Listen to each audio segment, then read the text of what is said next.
एक गरीब लड़का था जो एक सेठ के यहाँ नौकरी करता था। बहुत कम पैसे कमाता था लेकिन बहुत ही खुश था।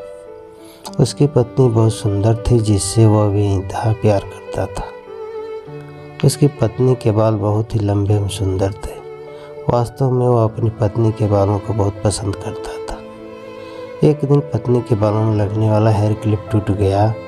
पति काम से घर आया। पत्नी ने कहा कि मेरे बालों का हेयर क्लिप टूट गया है, उसके बिना मैं अपने बालों को नहीं संभाल सकती। यह सुनकर पति बड़ा दुखी हुआ और बोला कि मैं तुम्हारी हर ज़रूरत को पूरा करना चाहता हूँ, लेकिन मेरे पास तुम्हारे हेयर क्लिप के लिए पैसे नहीं हैं। मेरी अपनी घड़ी 1 महीने से ख़राब है, मैं इसको ही सही नहीं करा पा रहा हूँ। पत्नी ने कहा ठीक है, मुझे कोई ख़ास ज़रूरत नहीं है।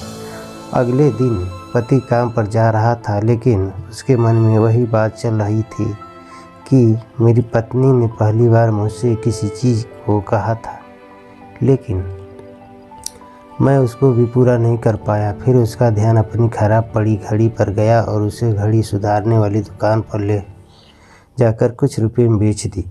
घड़ी खराब थी इसलिए कुछ ज़्यादा रुपए की नहीं गई, लेकिन जितने रुपये का क्लिप आता था उतने रुपये मिल गए थे। वह क्लिप की दुकान पर गया और जैसे उसकी पत्नी का क्लिप था वैसा ही लेकर आ गया। पति बहुत खुश था कि आज अपनी पत्नी को जाकर देने वाला हूँ।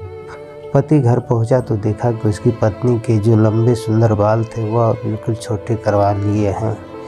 पति ने यह सब देखकर पत्नी से कहा कि यह इतने छोटे बाल क्यों करा लिए, मैं तुम्हारे लिए नया क्लिप लेकर आया हूँ। पत्नी ने कहा मैं बाज़ार में गई और अपने बालों को बेचकर आपके लिए घड़ी ले आई। यह सुनकर दोनों की आंखों में आंसू आ गए और दोनों गले लगकर रोने लगे। यह छोटी सी कहानी हमें सिखाती है कि कोई भी कार्य हो अगर हम उसे पूरे मन से करते हैं तो वह ज़रूर पूरा होता है।